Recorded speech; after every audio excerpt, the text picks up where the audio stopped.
Hi friends, welcome back to my channel. We have started with महा revision of NEET और आज हम लोग एक और इम्पॉर्टेंट चैप्टर के लिए बात करेंगे, that is moving charge and magnetism.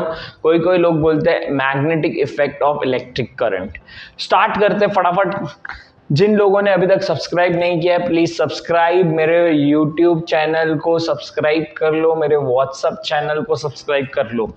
Now start करते हैं मैग्नेटिक फील्ड से, या इसका नाम है मैग्नेटिक इंडक्शन। दूसरा नाम इसका फ्लक्स डेंसिटी भी है। पूरे चैप्टर में हम लोग इसके बारे में ही बात करेंगे, मैग्नेटिक इंडक्शन के बारे में। तो इसको स्टार्ट करने से पहले इसके डायरेक्शन के बारे में समझ लेते हैं। अगर एक वायर हॉरिजॉन्टल बनाया मैंने करंट आई, तो एक right hand thumb rule use करने का to find direction of magnetic induction. Right hand thumb rule क्या बोलता है, तो ये करंट का डायरेक्शन है, ये मैग्नेटिक फील्ड, तो यहाँ ऊपर से ये मैग्नेटिक फील्ड बाहर आएगा और बाहर से ऐसा अंदर जाएगा। तो यहाँ पे मैग्नेटिक फील्ड बाहर है तो डॉट और सर्कल, यहाँ पे अंदर है तो क्रॉस एंड सर्कल, ये डायरेक्शन है। करंट अगर मैंने रिवर्स कर लिया तो ये नोटेशन रिवर्स हो जाएगी। तो पूरे इसमें अभी से क्रॉस मतलब इनवर्ड, डॉट मतलब आउटवर्ड, क्योंकि इधर करंट ऐसा अंदर जाके बाहर आएगा। नेक्स्ट होता है शेप। अगर सर्कुलर है और करंट का डायरेक्शन कुछ ऐसा दिया है, या तो फिर करंट का डायरेक्शन ऐसा दिया है, तो जब ऐसा करंट होगा राइट हैंड थंब रूल तो यूज करना है, लेकिन कर्ल्ड फिंगर करंट रिप्रेजेंट करेगा, थंब मैग्नेटिक फील्ड रिप्रेजेंट करेगा।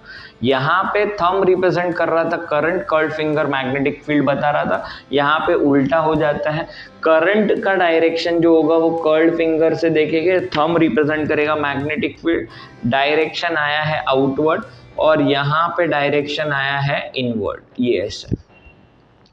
अब आपको डायरेक्शन अगर क्लियर है तो एक एक करके फॉर्मूला बनाते हैं। फर्स्ट, फॉर स्मॉल एलिमेंट या स्मॉल करंट एलिमेंट, अगर ऐसा वर्ड आया आपके पास क्वेश्चन में, तो आपको बायो-सेवर्ट्स लॉ यूज करने का। और बायो-सेवर्ट्स लॉ का फॉर्मूला है small magnetic induction is mu not upon 4 pi I d l sine theta upon r square.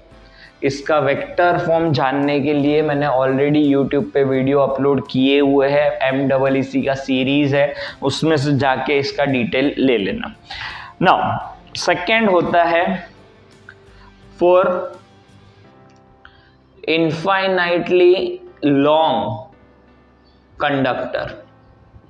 तो infinitely long conductor outside this wire magnetic field का वैल्यू होता है mu not Ni divide by 2 pi r. अब important बात, what is are?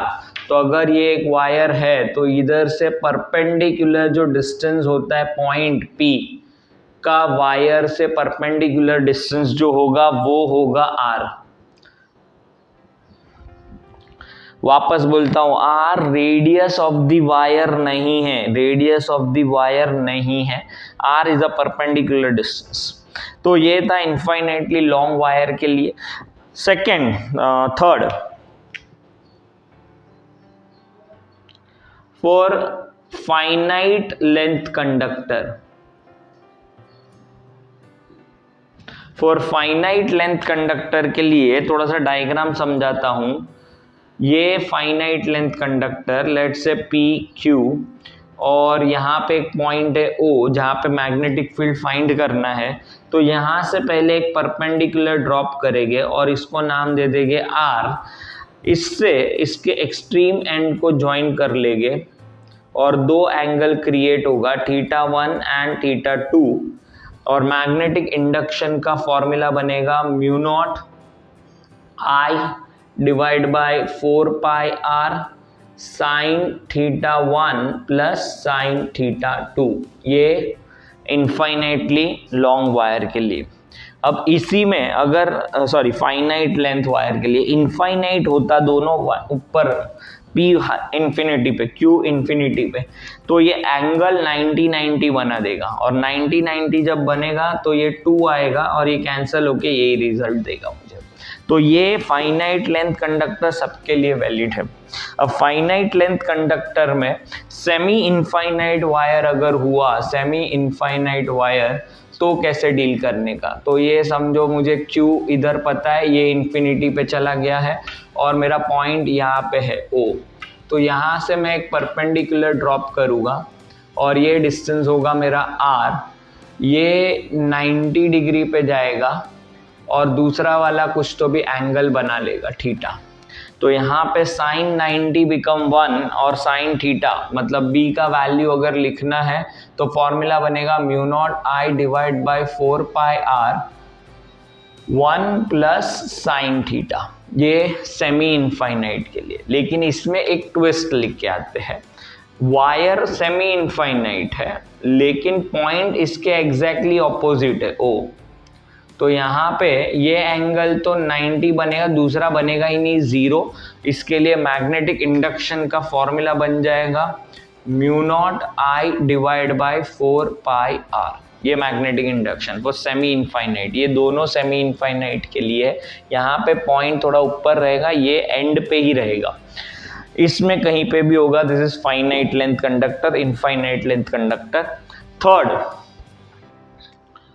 For arc, अच्छा arc का formula लिखना है mu not I theta divide by 4 pi r। ये आर्क का याद रखने का इंटेंशन ऐसा होता है कि अगर पूरा सर्कल हुआ तो थीटा 2 पाई ले लेने का, थीटा अगर 2 पाई लिया तो ये कैंसिल होके 2r बन जाएगा। अगर सेमी सर्कल हुआ तो इसको पाई ले लेंगे, 1/4 सर्कल हुआ तो इसको पाई बाई 2 ले लेंगे, एंड सो ऑन। तो ये एक आर्क बना लेता हूं यहाँ पे,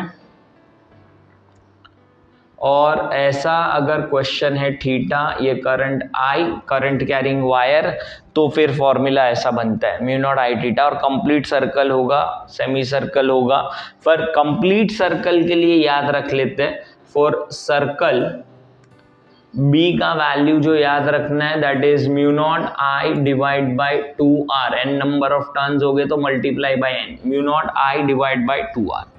दिस इज सर्कल के लिए। अब नेक्स्ट आता है जो इम्पॉर्टेंट है, वो है b along the axis of the circular coil. अब सर एक्सिस कहाँ पे है, तो ये एक सर्कुलर कॉइल, इसके ये एक्सिस ये है,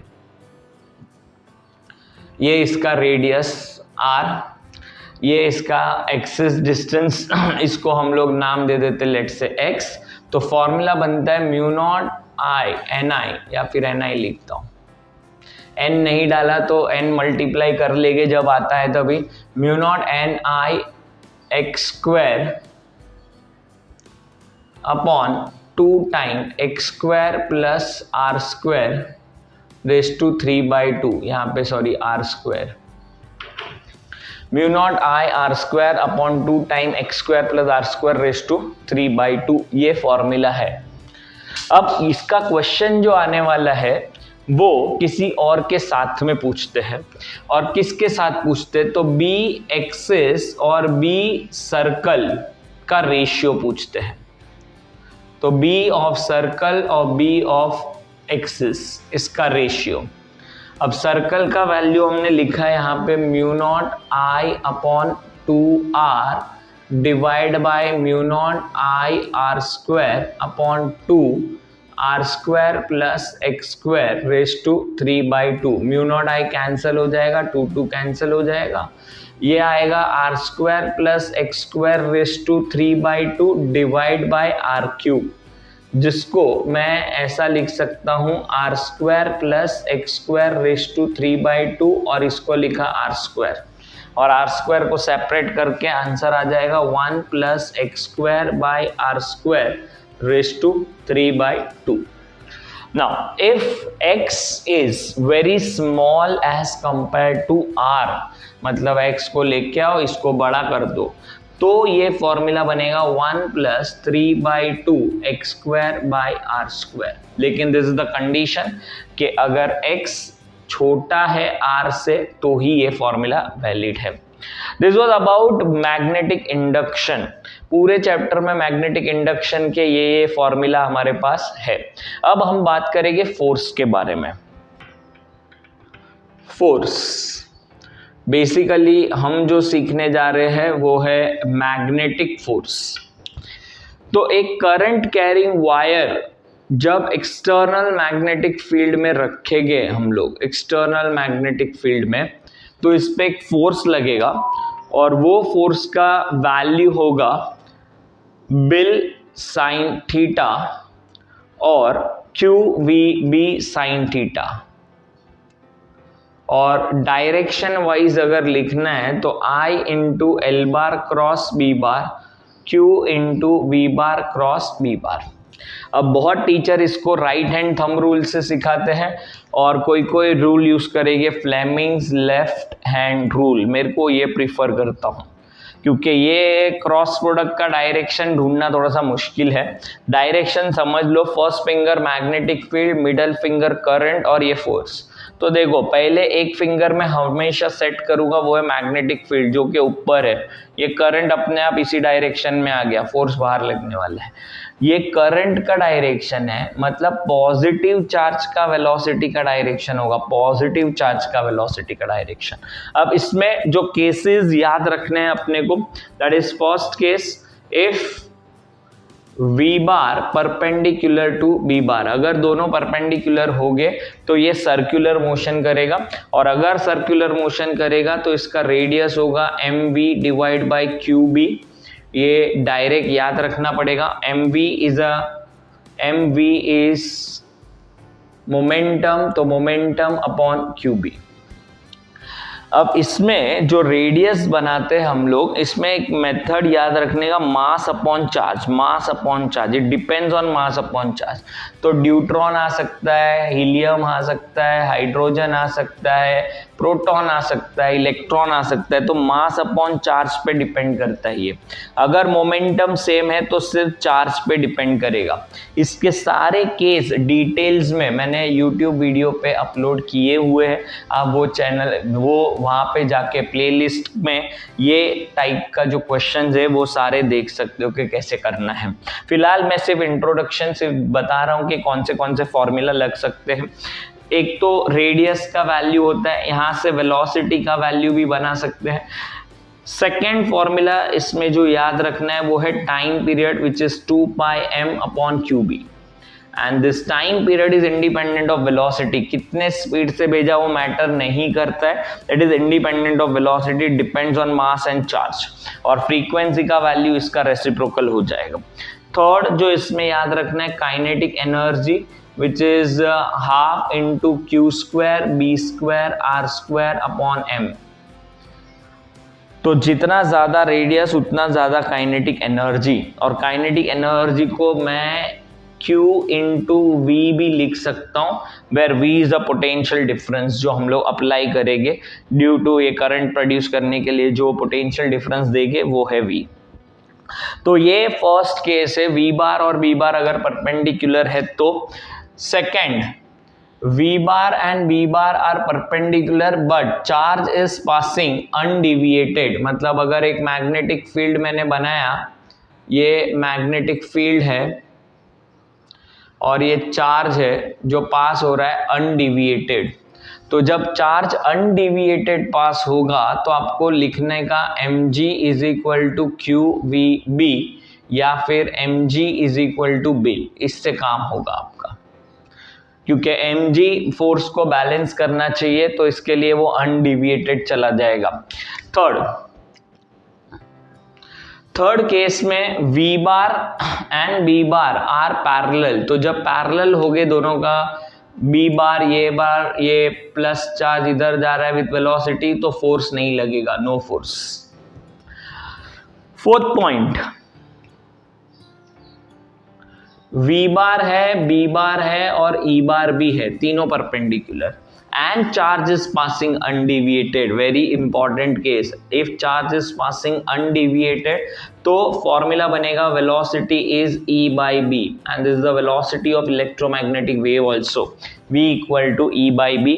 इसको हम लोग वेक्टर फॉर्म में कुछ ऐसा लिख सकते हैं, E bar cross B bar upon B square, this is the direction, E bar cross B bar upon B square, velocity का वेक्टर फॉर्म लिखा हुआ है, ये मैंने याद रखना। ई बी और तीनों दिए हो गए और charges passing undeviated, formula V equal to E by b. इसका क्वेश्चन बहुत बड़ा बड़ा बना के देंगे लेकिन फॉर्मूला सिंपल लगेगा अपना। Now next, if it is making some angle which is between 0 and 90 degree, between 0 and 90 degree, तो डायरेक्शन होगा हेलिकल, और ये हेलिकल मोशन में आपको याद रखना है pitch of the helical motion. Pitch क्या होता है, तो जब ये हेलिकल मोशन करेगा, समझो ऐसे हेलिकल मोशन कर रहा है, तो इसके सेंटर के बीच का डिस्टेंस पूछा है, पिच मतलब। तो डिस्टेंस का फॉर्मूला क्या होता है बेसिकली, तो डिस्टेंस का फॉर्मूला होता है वेलोसिटी इनटू टाइम। तो वेलोसिटी का एक कंपोनेंट लेंगे, समझो यहाँ पे थीटा, ये एक कंपोनेंट v cos थीटा, तो आगे कौन लेके जाएगा v cos थीटा, तो पिच का वैल्यू होगा v cos theta into time period, और टाइम पीरियड है 2 πm अपॉन क्यूबी, क्योंकि ये भी एक सर्कुलर मोशन ही करने वाला है। तो दिस वाज द केसेस, ये केसेस याद रखने हैं फोर्स के केस में। आगे आते हैं फोर्स में ही एक और टाइप के क्वेश्चन पूछते हैं, फोर्स पर यूनिट लेंथ के बारे में। फोर्स पर यूनिट लेंथ कब यूज करना है, तो फॉर्मूला पहले लिख देता हूं, mu naught I1 I2 divide by 2 pi r। When two current carrying conductor placed parallel to each other carrying some current either in the same direction or in opposite direction, तो इन पे जो force per unit length होगा वो ये होगा। और r क्या है, तो r is a perpendicular distance between this two current carrying wire. अब इसमें याद क्या रखना है अपने को, तो अगर करंट का डायरेक्शन सेम होगा तो they will attract each other, और करंट का डायरेक्शन ऑपोजिट होगा तो they will repel each other. तो ये यहां से रिपेल करेंगे ऐसे। अब क्वेश्चन इस पे जो बनता है, ऑलरेडी 2 वायर होते हैं इसमें, एग्जाम्पल 2 वायर है ऑलरेडी कैरिंग लेट से करंट I1 I2। अब थर्ड वायर कहाँ पे रखेंगे, जहाँ पे नेट फोर्स 0 होगा। तो जो पहले था अगर डायरेक्शन सेम है तो बीच में कहीं पे तो रखना पड़ेगा, लेट से ये डिस्टेंस अगर x है तो ये होगा r माइनस x डिस्टेंस पे। अब इसका करंट मैंने कुछ भी मार्क करो मैटर नहीं करेगा, क्योंकि ये दोनों एक दूसरे को अट्रैक्ट करेंगे तो फोर्स इधर लगेगा, ये दोनों भी अट्रैक्ट करेंगे फोर्स, तो नेट फोर्स 0 होने के चांसेस है। तो याद रखना है, करंट अगर दोनों सेम डायरेक्शन में है तो इन दोनों के बीच में कहीं पे तो ऐसा पॉइंट होगा जहां पे नेट फोर्स 0 होगा। लेकिन अगर करंट का डायरेक्शन, सॉरी यहाँ पे ऑपोजिट होगा करंट का डायरेक्शन, तो नेट फोर्स 0 करने के लिए वायर बाहर कहीं तो भी रखना पड़ेगा।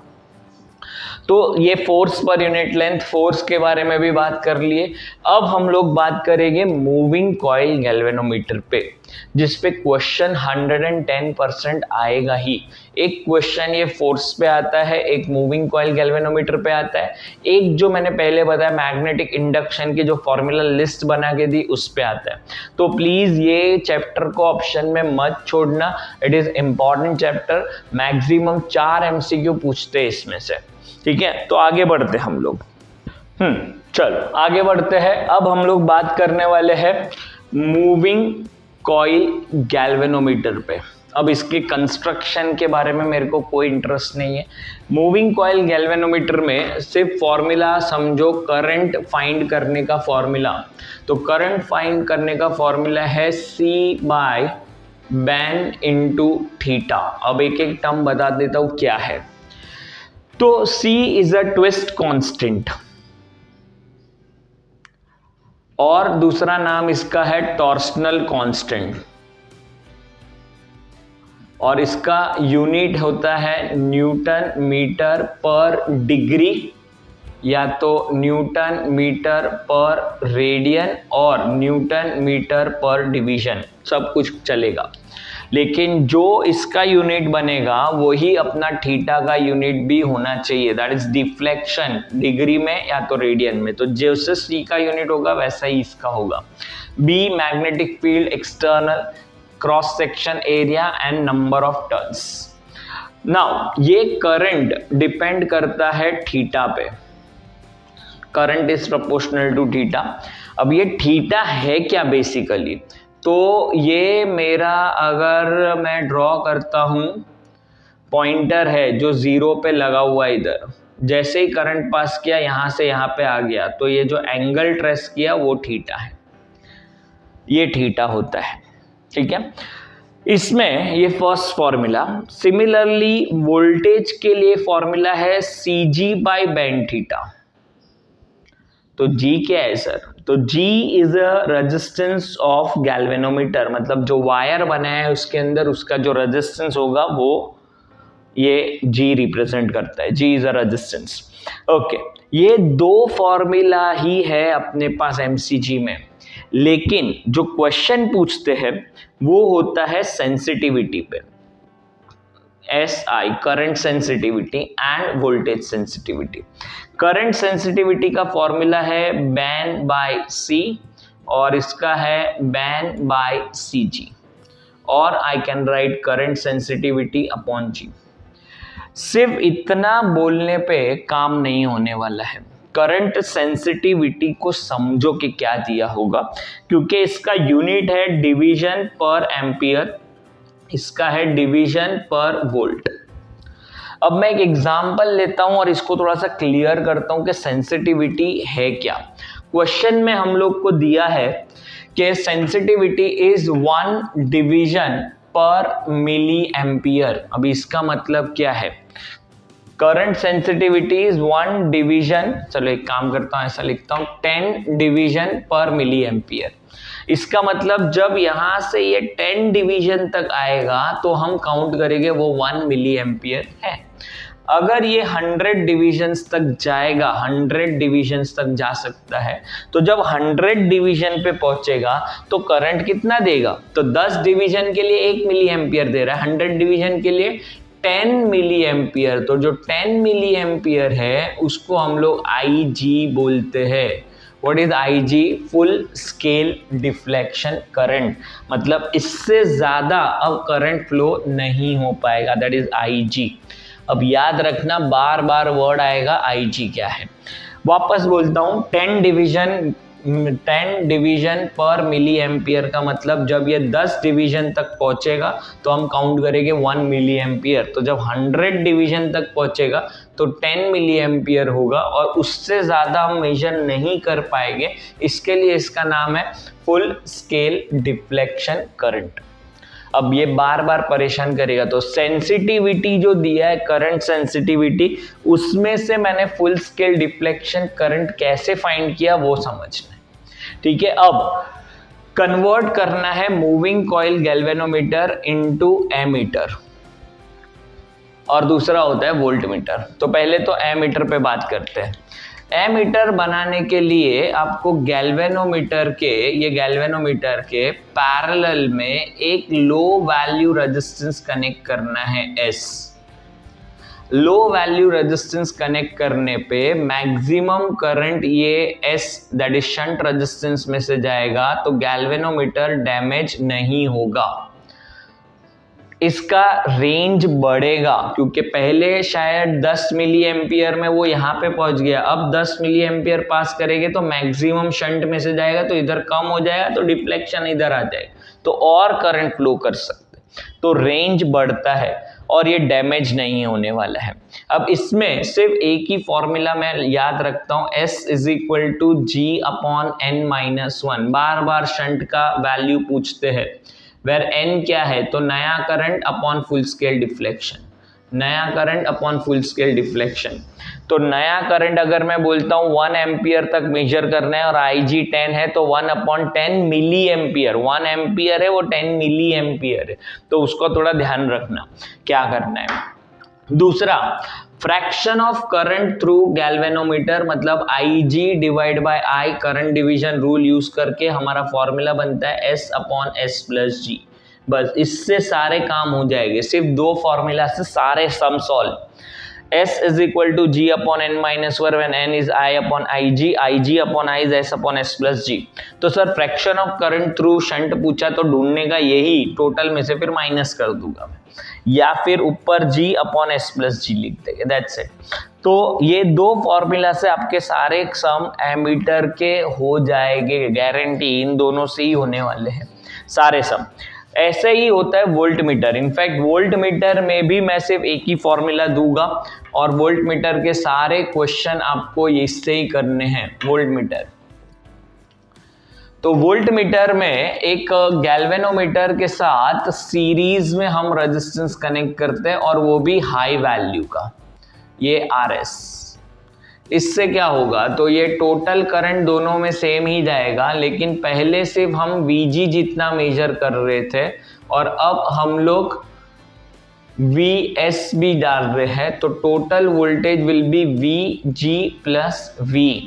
तो इसको हम ऐसा याद रखेंगे, नया वोल्टेज जो मेजर करना है वो IG G प्लस RS, ये ओम्स लॉ लगाया मैंने, V इक्वल टू IR। इससे सारे सम हो सकते हैं अपने सारे, क्योंकि IG full scale deflection current होता है। फुल स्केल डिफ्लेक्शन करंट कैसे ढूंढने का वो मैंने बताया। अच्छा, कभी कभी ट्विस्ट लाने के लिए फुल स्केल डिफ्लेक्शन वोल्टेज ढूंढना पड़ेगा, that is VG, full scale deflection voltage. तो जैसे IG ढूंढा वैसे VG ढूंढ सकते हैं। कैसे ढूंढ सकते हैं, तो ये वोल्टेज सेंसिटिविटी दिया होगा उसमें से VG मिल जाएगा। अच्छा, कभी कभी दोनों सेंसिटिविटी देंगे और कैपिटल G मिसिंग होगा, तो कैपिटल G का वैल्यू कैसे बनेगा, तो कैपिटल G का वैल्यू होगा current sensitivity upon voltage sensitivity, current sensitivity upon voltage sensitivity, ये इसका G का वैल्यू बनेगा। तो अगर G मिसिंग होगा तो भी मिल जाएगा, IG मिसिंग होगा तो भी, VG मिसिंग होगा तो भी। VG मिसिंग होगा तो VG ढूंढ लेंगे, VG G दिया होगा IG ढूंढ लेंगे हम लोग, applying Ohm's law, because VG basically होगा IG इंटू G और VS बनेगा IG इंटू RS। ये तो बस इसमें एक फॉर्मूला, इसमें दो फॉर्मूला, इससे सारे सारे सारे क्वेश्चन सॉल्व हो सकते हैं तुम्हारे। बेसिकली यही लॉजिक आपको अप्लाई करना है। तो ये वोल्ट मीटर एमीटर था। अब इसके लास्ट पार्ट पे जाते हैं, that is the ampere circuital law. Ampere circuital law बहुत ही सिंपल लॉ बनाया है इसने क्या बोला है कि एक वायर या बहुत सारे वायर अगर है, समझो ऐसे, ये बहुत सारे वायर ले लिए, 2 एम्पियर, 3, 4, 5, 6। तो इसने बोला है कि इमेजिनरी लूप बनाओ इसके आजू बाजू। तो मैंने ये इमेजिनरी लूप बनाया, इधर बनाया, इधर बनाया, ऐसा। ये लूप का एक डायरेक्शन मार्क करना जरूरी है, तो मैंने एक डायरेक्शन मार्क कर लिया लूप का। तो उसने क्या बोला, integration of B bar dot DL bar is equal to mu not times I enclosed. जैसे गॉस लॉ है वैसे ये भी है, mu not times I enclose. Mu not times I enclose क्या, तो इसमें जो करंट एनक्लोज किए है उसको ऐड कर लो, तो म्यू नॉट टाइम्स 4 + 3 7 8 9, तो आंसर आया 9 म्यू नॉट। लेकिन जोश में आके होश नहीं खोना है। अब जो डायरेक्शन बनाया है उसके बारे में सोचते हैं। ये करंट का डायरेक्शन मैग्नेटिक फील्ड लूप के डायरेक्शन में ही है, मैग्नेटिक फील्ड लूप के डायरेक्शन में ही तो चल जाएगा।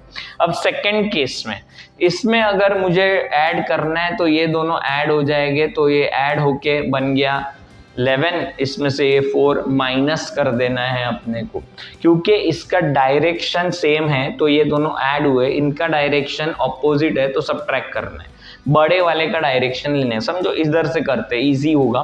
4 और 5 का सब्ट्रैक्शन किया, 5 का डायरेक्शन लेने का, तो 1 ampere downward, 6 ampere downward, total 7 ampere downward. तो आंसर आया म्यू नॉट टाइम्स 7, लेकिन डाउनवर्ड करंट जब ये आएगा तो करंट से मैग्नेटिक फील्ड का डायरेक्शन ये लूप के डायरेक्शन से ऑपोजिट बनेगा, इसके लिए माइनस लिखना जरूरी है।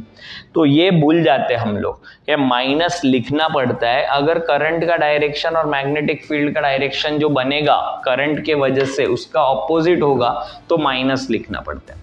अब एम्पियर सर्किटल लॉ यूज करके आपको दो फॉर्मूले याद रखना है for solenoid.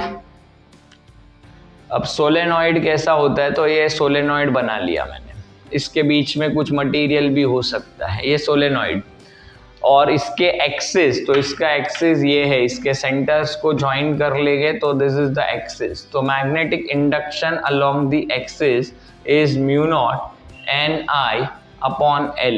L is a length of the solenoid. कोई लोग n बाय n को स्मॉल n लिखते हैं और फॉर्मूला बना लेते हैं mu naught N I. This is magnetic induction along the axis of a solenoid. तो magnetic induction just outside the solenoid अगर बोला तो mu naught N I divide by 2 करना है। Mu naught N I divide by 2 magnetic induction just outside the solenoid. Now आगे बढ़ते हैं। एक होता है टोरॉइड। जब टोरॉइड के लिए बात करते हैं तो टोरॉइड कुछ ऐसा दिखता है।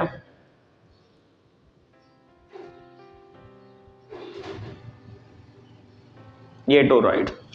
जब टोरॉइड की बात करते हैं तो इसके पास दो रेडियस आते हैं, एक आउटर रेडियस और एक इनर रेडियस। और आउटर और इनर रेडियस का जब एवरेज लेते हैं उसको R नाम दिया हुआ है। R is R1 plus R2 divide by 2। और इसका फॉर्मूला भी इसके जैसा ही है, B equal to mu naught N I, लेकिन इसका जो n है वो थोड़ा सा अलग है। It is n divide by 2 pi R, और R ये लेना एवरेज। तो दो फॉर्मूला मैंने दिए सोलेनॉइड और टोरॉइड के लिए। जनरली टोरॉइड नहीं लेकिन सोलेनॉइड जरूर पूछते हैं, और जस्ट आउटसाइड द सोलेनॉइड या तो along the axis of solenoid, ये दो में से एक पूछते हैं। अब बहुत सारे लोग अंदर वायर के अंदर ये वो सब ढूंढते, नीट में नहीं पूछते इतना।